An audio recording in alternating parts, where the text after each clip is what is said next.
ikot, manghangit, takpan, tapos manghangkay ikaw, kainin. Ang sabi ko, ano? Lakasan mo nga. Sabi ko,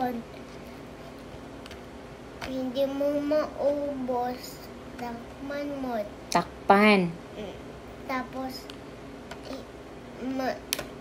manghangkay ikot, Kapag nag-hungry ikaw ulit, kainin.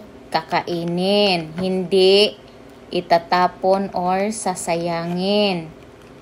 Okay? Very good. Naiintindihan mo yung sinasabi ko sa'yo, mahal. I love you. Okay. Takpan ko to ngayon para mamaya after tutor, ito ang kakainin mo bago pumasok sa big school. Naintindihan? Very good ang baby ko.